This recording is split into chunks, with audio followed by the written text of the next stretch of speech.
Dassault Falcon recently invited me to take a special flight on a Falcon 8X from Santa Monica, California to Teterboro, New Jersey. The reason for this flight was simple: to set a speed record. The company wanted to do this because the runway at Santa Monica was recently shortened from 5,000 feet to 3,500 feet.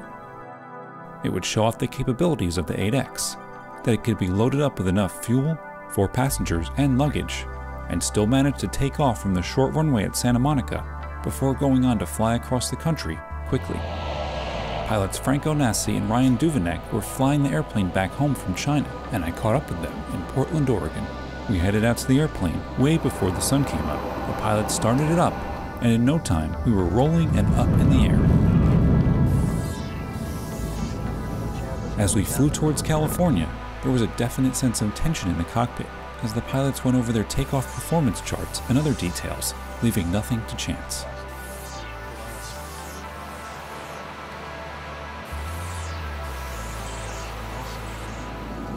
Before long, it was almost time to descend.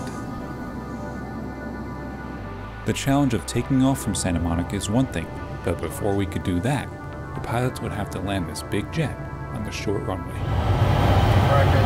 Let's stay sharp, okay? Yeah. Minimums 300.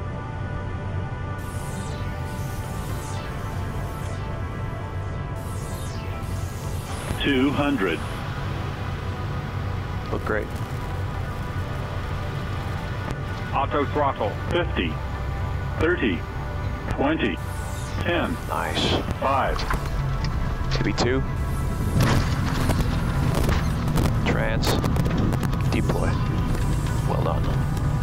Alpha 3 on the right.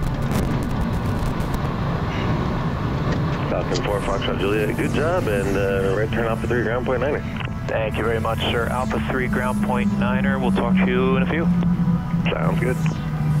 Clearly the pilots had no problem using the brakes to their full potential, and the airplane used less than 2,000 feet of the runway. After such a short landing, the brakes had to cool for a while as the fuelers loaded us up. Soon it was time to go. We taxied out, and anticipation was in the air as Franco set the brakes and spooled up the 3 engines. At 8:08 a.m. Pacific time, with a slight tailwind, we released the brakes and we took off like a rocket. Good power. Good accel. Airspeed alive 3 times.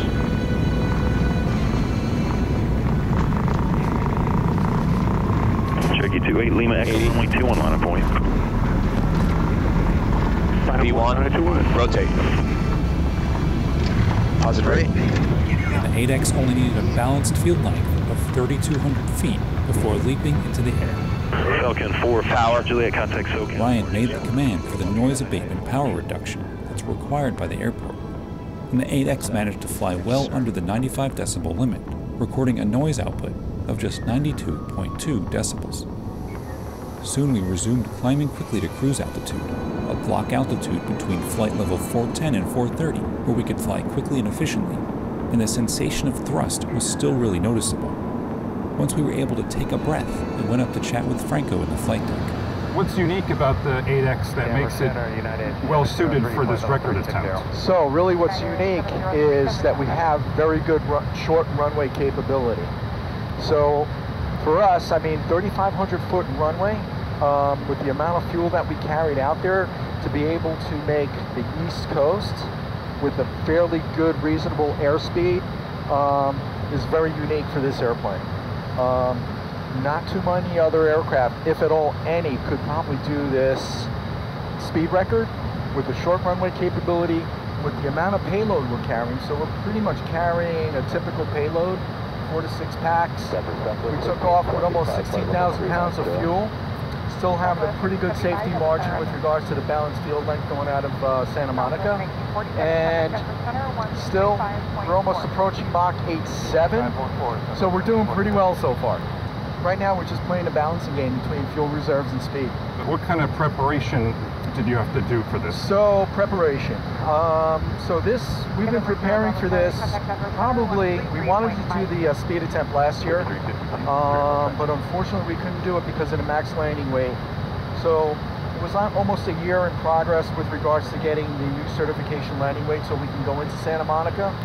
And so preparation typically between myself and Ryan this week was practice, practice, practice for short runway capability. So yesterday we spent the entire day at a small airport in Portland, practicing landing well under 3,500 feet. And the departures was practicing noise abatement procedures. So it's critical between myself and Ryan, which he makes the command with regards to the power reduction. It's critical because Santa Monica's very critical on noise abatement, very quiet airport, so we have to be right on cue with regards to make the power reduction, still make a safe climb out from the airport, and keeping it quiet for everybody there in Santa Monica. As we traversed the country, the flight felt completely normal. Franco and Ryan's goal was to make it to Teterboro in less than 4 hours and 30 minutes. For a while, looking at the display in the cabin, it didn't look like that was going to happen, and it seemed like we would land about 10 minutes beyond their goal. As we crossed New Jersey and began our descent into the New York area, it was clear that they were really going for it, trying to keep their speed up and descend rapidly. There was a lot of turbulence and some definite zero-G moments. In no time, we were on approach to Teterboro.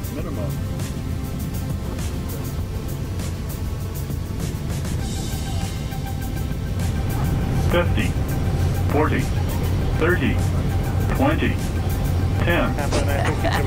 Under 430, baby. Yes. Maybe 2. Ah, nice. And deploy. 428. Hell yeah. 428. Hell yeah. We touched down at 3:36 p.m. Eastern Time.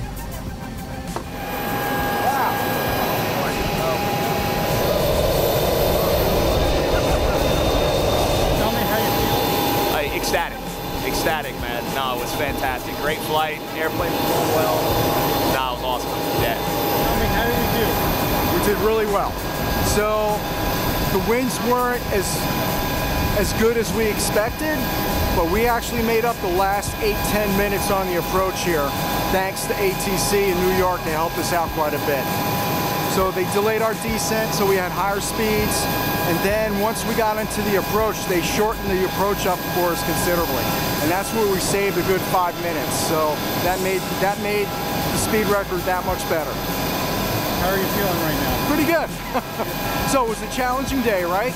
Short runway, Santa Monica, landing, refueling, taking a fairly hefty load of fuel, a good payload of passengers and bags, still take off at a 3,500-foot runway, flying 87 all the way back to New York, and landing here with a pretty decent fuel reserve. So it's all good.